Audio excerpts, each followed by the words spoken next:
বাংলাদেশের রাজনীতিতে নতুন আলোড়ন তুলেছে জুলাই সনদ। সংস্কার ইস্যুতে রাজনৈতিক দলগুলোর মধ্যে ঐক্যমত গঠনের লক্ষ্যে গঠিত জাতীয় ঐক্যমত কমিশন কয়েক মাস ধরে দফায় দফায় আলোচনা চালিয়ে যাচ্ছে। এই আলোচনার ভিত্তিতেই প্রস্তুত হচ্ছে একটি ঐতিহাসিক দলিল, জুলাই সনদ। কমিশন বলছে, সংবিধান, নির্বাচন ব্যবস্থা, বিচার বিভাগ ও দুর্নীতি দমন কমিশন সহ মোট ১৬৬টি প্রস্তাবনায় এখন পর্যন্ত অন্তত ৮০টির বেশি সুপারিশে একমত হয়েছে রাজনৈতিক দলগুলো। তবে এখানেই শেষ নয়। এখনও প্রধানমন্ত্রীর ক্ষমতা, জাতীয় সাংবিধানিক পরিষদ গঠন, নির্বাচন কমিশনের নিয়োগ পদ্ধতি সহ বেশ কয়েকটি স্পর্শকাতর বিষয়ের ওপর ঐক্যমত হয়নি। অধ্যাপক আলী রিয়াদ জানিয়েছেন, বাকি প্রস্তাবগুলোর মধ্যে ৫টিতে ঐক্যমত হয়েছে। ৬ থেকে ৭টি বিষয় নিয়ে এখনো আলোচনা চলছে। তবে দলগুলোর অবস্থান এখনো বিভক্ত।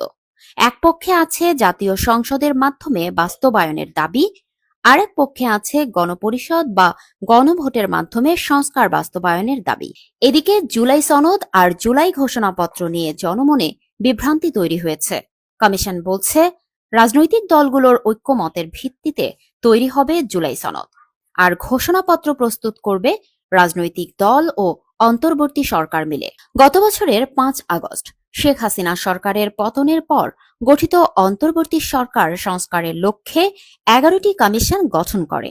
সেই কমিশনগুলোর প্রস্তাবনাগুলো নিয়েই চলছে এই ঐক্যমত প্রক্রিয়া। বিশ্লেষকরা বলছেন, ২০২৪ সালের গণ অভ্যুত্থানের একটি রাজনৈতিক দলিল হিসেবেই ইতিহাসে স্মরণীয় হয়ে থাকবে এই জুলাই সনদ। তবে বাস্তবায়নই এখন বড় চ্যালেঞ্জ। বিএনপি, সিপিবি বাসদ সংসদীয় পদ্ধতির মাধ্যমে সংস্কার বাস্তবায়নের কথা বললেও এনসিপি ও ছাত্র জনতা জোট চাইছে গণপরিষদের মাধ্যমে নতুন কাঠামো প্রতিষ্ঠা।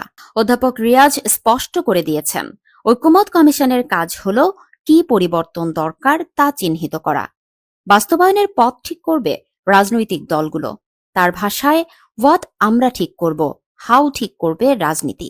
ফলে এখন মূল প্রশ্ন, এই ঐক্যমত, এই সনদ সত্যিই কি রাজনৈতিক পরিবর্তনের নতুন অধ্যায় লিখতে পারবে?